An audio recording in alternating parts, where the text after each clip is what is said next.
मैं हूं professor doctor Rifat Hashmi और आप देख रहे हैं हमारा चैनल हाशमी क्लिनिक्स। आज का जो हमारा टॉपिक है वो है एंजाइटी। ये बीमारी आजकल कुछ ज़्यादा ही देखने में आती है। एंजाइटी को आप यूँ समझ लीजिए कि जब खदशात के ख़तरे के साथ मुसलसल बेचैनी पाई जाए, या टेंशन की कैफियत हो, या तशवीश हो, या उलझन हो, तो ये सारी जो मिली जुली अलामात हैं ये एंजाइटी कहलाती हैं।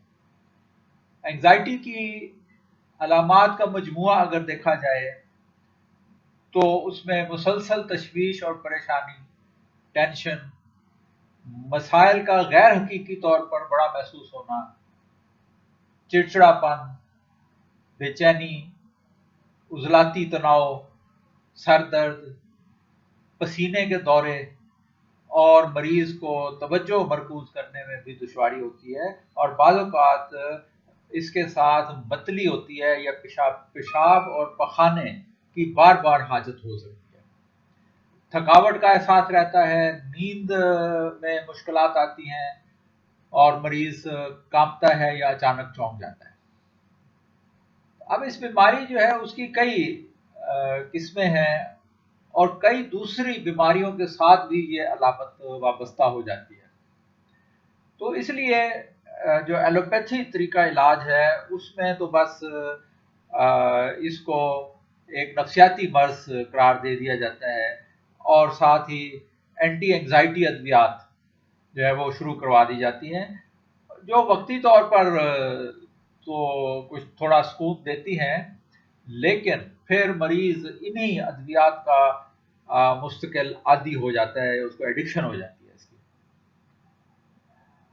दरअसल इस बीमारी का बड़ी बारीक बीनी से तजिया किया जाना चाहिए और बीमारी की जड़ तक पहुंचना चाहिए, और वो सिर्फ अलामात की लैंग्वेज के ज़रिए ही मुमकिन है।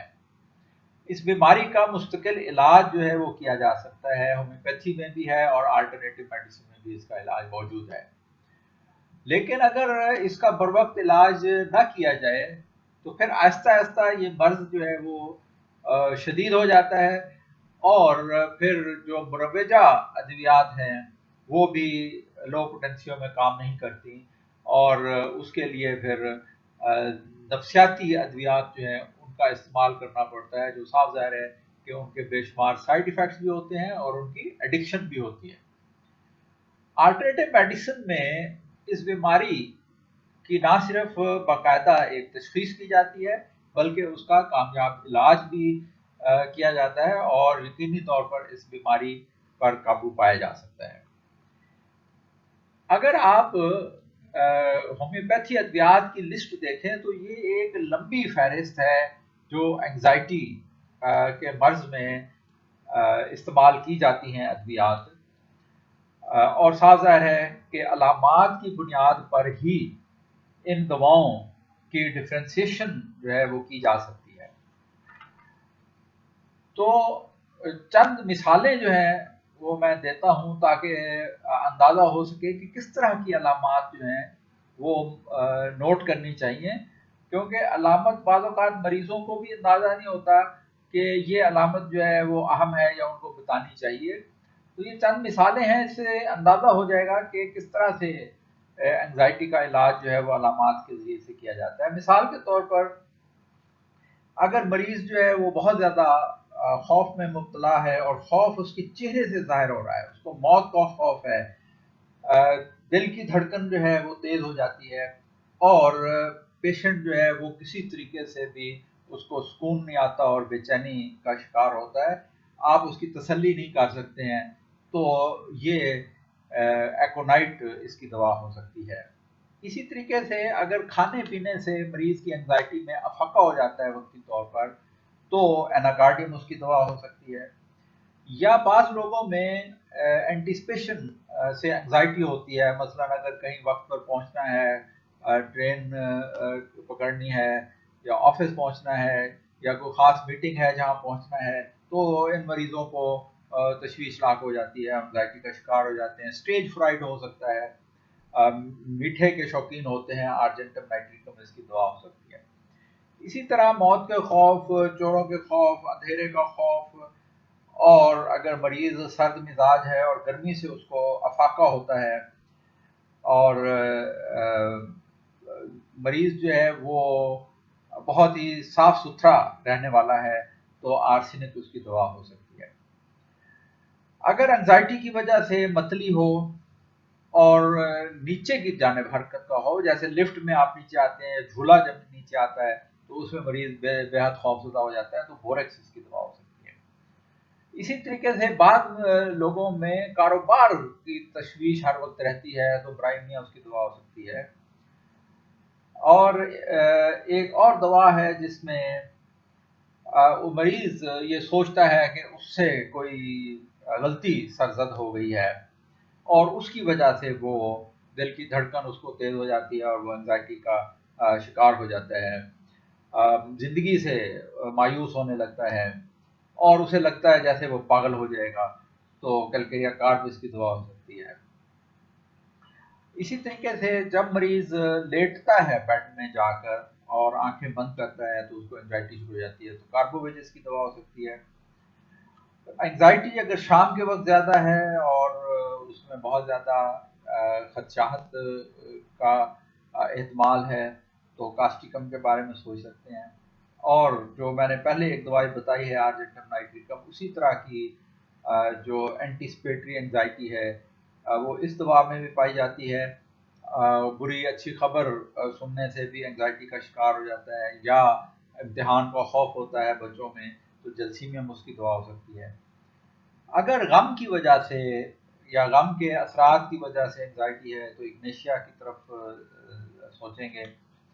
अगर एंजाइटी के दौरे ख़ास तौर पर रात के वक्त पड़ते हैं और पिंडलियों में कुड़ल पड़ते हैं, तो लैक्टिसिस दवा हो सकती है। अगर मरीज अपना कॉन्फिडेंस लूज कर जाता है और उसको नींद नहीं आती और ज़्यादा जो एंजाइटी के दौरे हैं वो दिन के वक्त होते हैं, तो लाइकोपोडियम उसकी दवा हो सकती है। इसी तरीके से बिला वजह हर एक चीज़ से एंजाइटी, ख्वाब भी एंजाइटी वाले मरीज देखता है, नमक की बेशुमार ख्वाहिश होती है, प्यास, कब्ज़, सर दर्द की शिकायत करता है, तो नाइट्रोम्योर उसकी दवा हो सकती है। एक मरीज और बहुत ज़्यादा बेचैन है, ओवर सेंसिटिव है और उसको एक मुसलसल रीअश्योरेंस चाहिए उसकी बेचैनी दूर करने के लिए, और मरीज़ अगर गर्द चमक वगैरह से डरता है, मिर्च मसाले से तकलीफ़ें बढ़ती हैं उसकी, तो फास्फोरस उसकी दवाई हो सकती है। इसी तरीके से बुरी खबर सुनकर अगर मरीज़ एंजाइटी का शिकार हो जाता है, इमोशनली अपसेट होता है, रोने लग जाता है, बात बात पर बहुत टची होता है, तो ऐसा मरीज़ पल्स्टीला का हो सकता है जो कि कंपनी पसंद करता है। लेकिन अगर मरीज़ कंपनी जो है वो पसंद नहीं करता, लेकिन अकेले रहने से भी वो खौफ खाता है और शाम के वक्त एंजाइटी का शिकार हो जाता है, जिन लोगों से वो मोहब्बत करता है उन्हीं से उसको नफरत महसूस होने लगती है, तो ये सीपिया की अलामत हो सकती है। इसी तरीके से मैले कुचैले रहने वाले लोग जो हैं वो अगर सुबह के वक्त एंजाइटी के दौरों का शिकार होते हैं, तो सल्फर उसकी दवा हो सकती है। तो ये चंद मिसालें इसलिए बताई हैं ताकि अंदाज़ा हो सके कि एंजाइटी में किस तरह की अलामात जो हैं वो नोट की जाती हैं और उसकी बुनियाद पर उसका इलाज जो है वो किया जाता है। अक्पंक्चर तरीका इलाज में जो पॉइंट्स इस्तेमाल होते हैं उनमें ज़्यादा मशहूर जो हैं वो डू20, एक्स्ट्रा 6, हार्ट 7, पेरिकार्डियम 6 है। ये दरअसल एक तरह के सिडेटिव पॉइंट्स हैं और ये अक्पंक्चर ट्रैंक्विलाइजर्स भी कहलाते हैं, यानी थोड़ा सा आसाब को सुकून देने वाले होते हैं। इसी तरह एक्स्ट्रा 8 और एक्स्ट्रा 9 जो है ये नींद को बेहतर करते हैं, और पेरिकार्डियम 8 जो है वो आपका मूड एलिवेटर है, तो आपके मूड को बेहतर करता है। इसी तरह यूनिब्लैडर 15 जो है, ये चूँकि हार्ट का बैक शू पॉइंट है, और पेरिकार्डियम का जो बैक शू पॉइंट है UB14। एंग्जाइटी जो है वो चूँकि किडनी और यूरिनरी ब्लैडर से रिलेटेड है, तो इसलिए इसके बैक शू पॉइंट जो हैं वो इस्तेमाल किए जाते हैं। लार्ज इंटेस्टाइन 11 है, स्टमक 36 है, स्प्लीन 6 है। ये जनरल टोनिफिकेशन पॉइंट्स हैं जो अक्यूपंक्चर में एंग्जाइटी की ट्रीटमेंट के लिए इस्तेमाल होते हैं। जहाँ तक कलर थेरेपी का ताल्लुक है, तो वायलेट कलर की रेडिएशन जो है उसका एक्सपोजर मरीज के लिए बेहतर होता है, या ब्लू ऑयल का मसाज या इंडिगो वाटर जो है वो इनटेक करने से भी मरीज बेहतर हो सकता है। मैग्नेटोथेरेपी में जो साउथ पोल है, जो क्रिसेंट मैग्नेट होते हैं, वो अगर माथे पर रखे जाएं दोनों भवों के दरमियान में, तो इससे भी मरीज जो है वो पुरस्कून हो जाता है। जहाँ तक खुराक का ताल्लुक है, तो इसमें विटामिन बी जो सप्लीमेंट्स हैं वो मरीज को फ़ायदा देते हैं। तो एंग्जाइटी के लिए हमारे यहाँ जो है वो होम्योपैथी में और एक्यूपंक्चर में और अल्टरनेटिव तरीक़ों से इसका इलाज किया जाता है, और आप घर पर भी बैठे इस इलाज करवा सकते हैं। हमारा एक चैनल है जिस पर परफॉर्मा दिया हुआ है, ilaj@home.com। मैं उसका लिंक जो है परफॉर्मा का नीचे दे दूँगा। अगर वो आप परफॉर्मा फिल कर दें और हमें भेज दें, तो हम अलामात की बुनियाद पर आपकी दवा जो है वो तजवीज़ करके डिस्पेंस कर सकते हैं। शुक्रिया।